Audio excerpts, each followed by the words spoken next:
An Incident on Route 12 by James H. Schmitz. He was already a thief, prepared to steal again. He didn't know that he himself was only booty. Phil Garfield was 30 miles south of the little town of Redmond on Route 12 when he was startled by a series of sharp, clanking noises. They came from under the Packard's hood. The car immediately began to lose speed. Garfield jammed down the accelerator, had a sense of sick helplessness at the complete lack of response from the motor. The Packard rolled on, getting rid of its momentum, and came to a stop. Phil Garfield swore shakily. He checked his watch, switched off the headlights, and climbed out into the dark road. A delay of even half an hour here might be disastrous. It was past midnight, and he had another 110 miles to cover to reach the small private airfield where Madge waited for him, and the $30,000 in the suitcase on the Packard's front seat. If he didn't make it before daylight. He thought of the bank guard. The man had made a clumsy play at being a hero, and that had set off the fool woman who'd run screaming into their line of fire. One dead, perhaps two. Garfield hadn't stopped to look at an evening paper, but he knew they were hunting for him. He glanced up and down the road. No other headlights in sight at the moment. No light from a building showing on the forested hills. He reached back into the car and brought out the suitcase, his gun, a big flashlight, and the box of shells which had been standing beside the suitcase. He broke the box open, shoved a handful of shells and the .38 into his coat pocket, then took the suitcase and flashlight over to the shoulder of the road and set them down.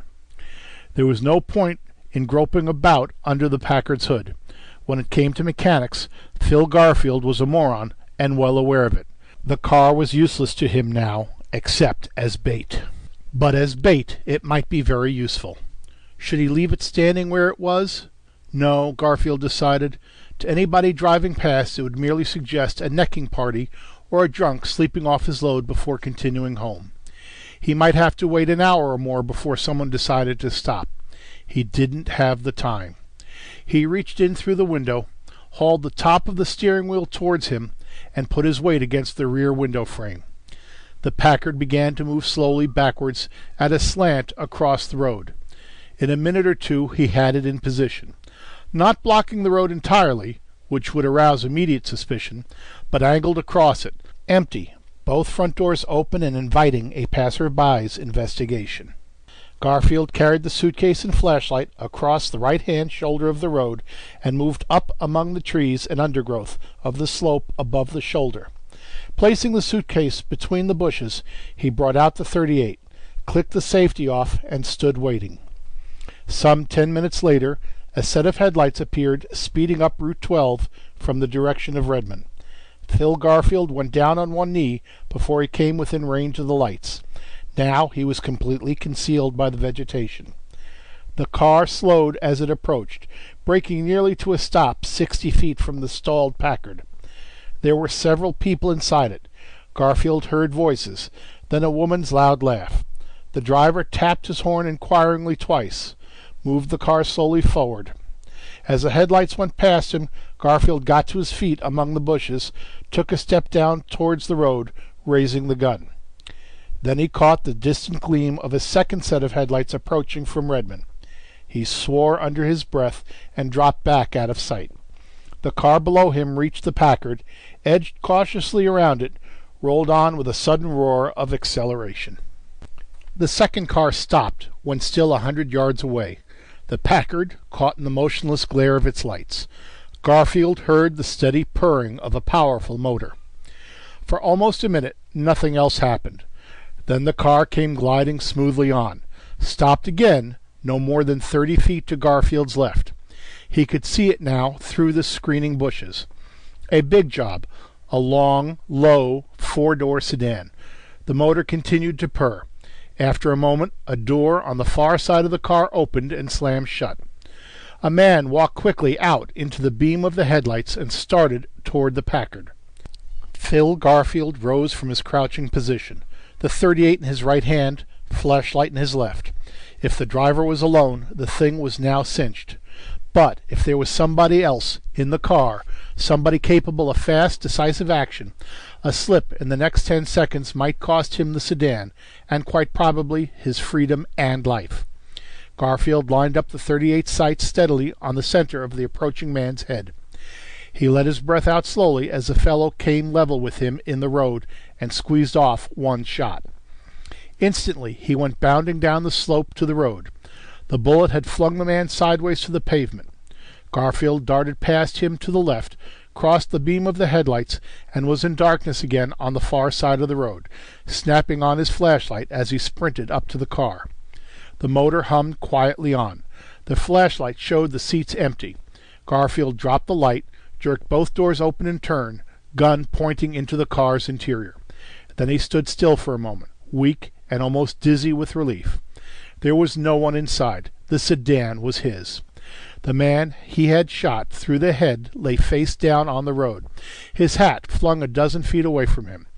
Route 12 still stretched out in dark silence to east and west. There should be time enough to clean up the job before anyone else came along.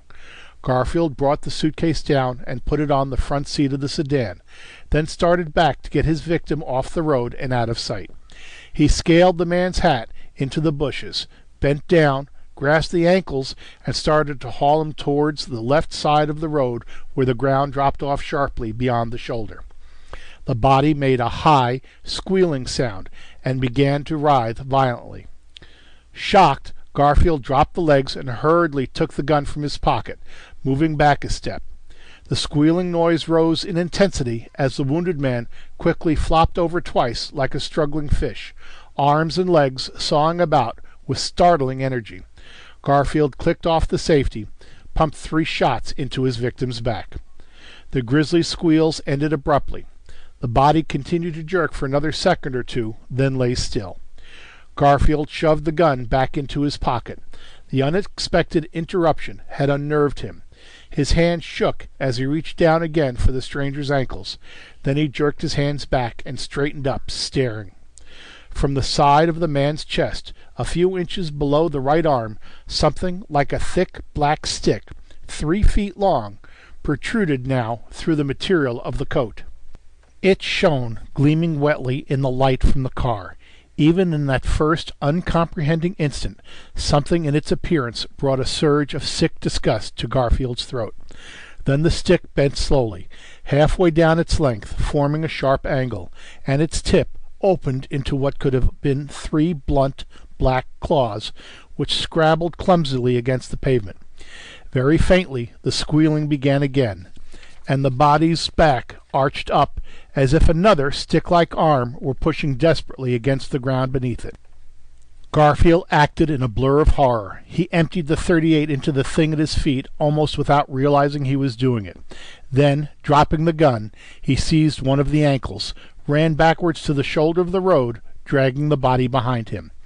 In the darkness, at the edge of the shoulder, he let go of it, stepped around to the other side, and with 2 frantically savage kicks sent the body plunging over the shoulder and down the steep slope beyond.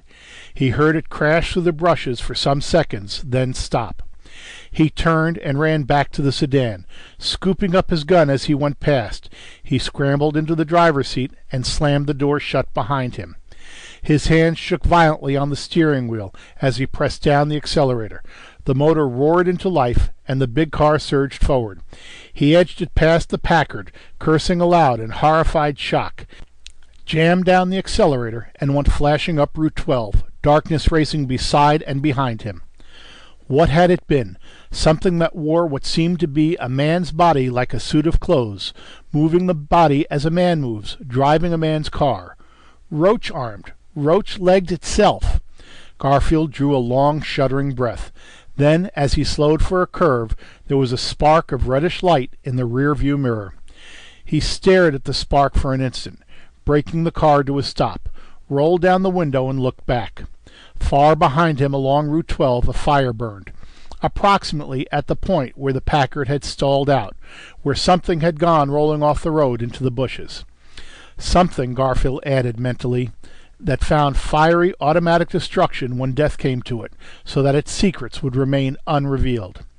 But for him, the fire meant the end of a nightmare. He rolled the window up, took out a cigarette, lit it, and pressed the accelerator. In incredulous fright, he felt the nose of the car tilt upwards, headlights sweeping up from the road into the trees. Then the headlights winked out. Beyond the windshield, dark tree branches floated down towards him, the night sky beyond. He reached frantically for the door handle. A steel wrench clamped silently about each of his arms, drawing them in against his sides, immobilizing them there. Garfield gasped, looked up at the mirror, and saw a pair of faintly gleaming red eyes watching him from the rear of the car.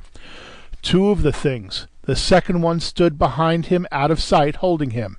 They'd been in what had seemed to be the trunk compartment, and they had come out. The eyes in the mirror vanished.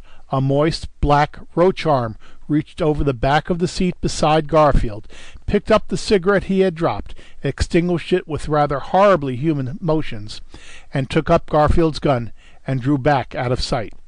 He expected a shot, but none came. One doesn't fire a bullet through the suit one intends to wear.